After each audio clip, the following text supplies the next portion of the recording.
মনে করো তোমার বন্ধু অথবা বড় ভাই অথবা কেউ তোমার মোবাইলটা নিয়ে হঠাৎ করে মেসেঞ্জারে ঢুকতে যাচ্ছে অথবা হোয়াটসঅ্যাপে ঢুকতে যাচ্ছে অথবা তোমার ফেসবুকে ঢুকতে যাচ্ছে আর অন্যান্য জায়গায় ঢুকতে চাইতে পারে। সাপোজ তুমি অ্যাপগুলো লক করে রেখেছো, তখন তারা বলছে অ্যাপটি আনলক করে দিতে, তখন কিন্তু তুমি আনলক করে দিতে বাধ্য। দেখা গেল তোমার পার্সোনাল মেসেজ আছে আর পাসওয়ার্ড দিয়ে দিলে তোমাদের গুরুত্বপূর্ণ মেসেজ দেখে নিতে পারে। কিন্তু আমি মোবাইলে যে কাজটি করব, তুমি যে অ্যাপে ঢোকো না কেন লেখা বের হবে আনফরচুনেটলি ফেসবুক হ্যাজ স্টপড, আর তুমি যেখানে ক্লিক করো না কেন অটোমেটিক অ্যাপ থেকে বের হয়ে যাবে আর কেউ বুঝতে পারবে না এটি অ্যাপ লক। কিন্তু আমি যদি ক্রসে ক্লিক করে ডান দিকে সোয়াইপ করি তাহলে অটোমেটিক পিন কোড চলে আসবে, কেউ বুঝতে পারবে না এটি অ্যাপ লক। অনেকে মনে করবে অ্যাপ হয়তো নষ্ট হয়ে গেছে অথবা অ্যাপ খারাপ হয়ে গিয়েছে তাই এরকমটা দেখাচ্ছে। সো তুমিও যদি তোমার মোবাইলে এরকম অ্যাপ লক করতে চাও তাহলে ভিডিওটা মনোযোগ সহকারে দেখতে হবে। এই অ্যাপ লকটির লোগো চেঞ্জ করে ক্যালকুলেটর লোগো দিয়েছি, কেউ বুঝতে পারবে না এটি কোনো অ্যাপ লকের সফটওয়্যার। আর শুধু ক্যালকুলেটর না, তুমি চাইলে যে কোনো লোগো কাস্টমাইজ করে দিতে পারবা, কেউ বুঝতে পারবে না তোমার মোবাইলে কোনো অ্যাপ লক আছে। আর এই কাজগুলো আমি কিভাবে করেছি যদি মনোযোগ সহকারে না দেখো তাহলে তোমরা সেটআপ দিতে পারবে না, কারণ সবকিছু সেটআপ দেওয়া একটু কঠিন আছে। সো অবশ্যই একটু মনোযোগ সহকারে ভিডিওটা দেখবে। এই সেটিংটা তুমি কি করে করবা সেটা আমি বলে দিচ্ছি, তার আগে অবশ্যই আইডিটা ফলো করে দিও।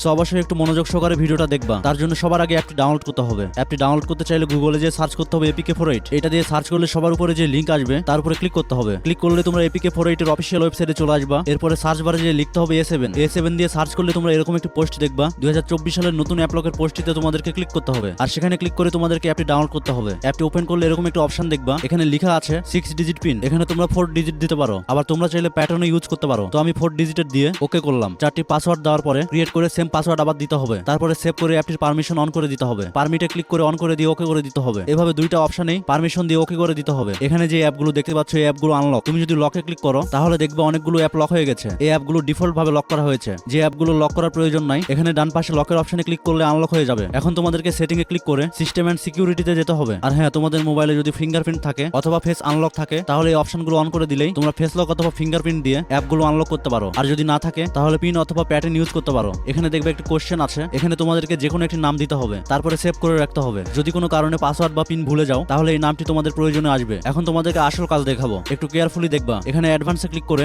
দেখবা লেখা আছে ফেক অ্যাপ আইকন, এখানে ক্লিক করে অন করে দিতে হবে। নিচে অনেকগুলো অ্যাপ দেখবা, তুমি চাইলে অ্যাপের লোগো এবং নাম চেঞ্জ করে নিতে পারবা। এখানে মিউজিক আছে, ক্লক আছে, ওয়েদার ক্যালকুলেটর। তোমরা যখন অ্যাপের লোগো এবং নাম এভাবে চেঞ্জ করবা তাহলে কেউ বুঝতে পারবে না এটি অ্যাপ লক। তো দেখতে পাচ্ছ অ্যাপের লোগোটা ক্যালকুলেটর হয়ে গেছে। তো অ্যাপে ক্লিক করে ফিঙ্গারপ্রিন্ট অথবা পাসওয়ার্ড দিয়ে আনলক করতে হবে। আবার সেটিং এ যে অ্যাডভান্সে যেতে হবে, এখানে লেখা আছে দেখবা ফেক ক্র্যাশ মেসেজ, এটা তোমাদেরকে অন করে দিতে হবে। এখানে কয়েকটা অপশন আছে দেখবা কিভাবে তোমরা আনলক করার সময় এটা ব্যবহার করবা। 2 নাম্বার যে অপশনটা আছে এটা হচ্ছে ক্লিক করে ডান দিকে সোয়াইপ করতে হবে, তাহলে পিন চলে আসবে। এছাড়া অনেকগুলো অপশন আছে, লাইক চাপ দিয়ে ধরে রাখতে হবে কিছুক্ষণ, বাম দিকে টানতে হবে অথবা ডান দিকে টানতে হবে অথবা পিছন দিকে অথবা উপর দিকে টানতে হবে, এরকম অনেকগুলো অপশন আছে। সো আমি যেটা দিব এটা যদি রাখো তাহলে কিভাবে কাজ করবে তা আমি তোমাদেরকে দেখাচ্ছি। তো এখন আমরা সেভে ক্লিক করে ফেসবুকে যখন ঢুকবো তাহলে লক দেখাচ্ছে। এই লকটা আনলক করতে চাইলে এখানে ক্রস দেওয়া আছে, এখানে চাপ দিয়ে ধরে রেখে ডান দিকে টানতে হবে, তাহলে পিন চলে আসবে। আর আমরা যদি প্রথম অপশনটি সিলেক্ট করি তাহলে যখন কোনো অ্যাপে ঢুকবো তখন এখানে টাচ করে কিছুক্ষণ ধরে রাখতে হবে, তাহলে পিন চলে আসবে। তো যাই হোক, একটু কঠিন করে দেওয়াই বেটার, তাহলে কেউ লকটি খুলতে পারবে না। আমি মনে করি 2024 সালে এটি হচ্ছে সেরা অ্যাপ লক। এরকম টিপসের ভান্ডার আরো দেখতে চাইলে এখনই আইডিটা চেক আউট করে আসো।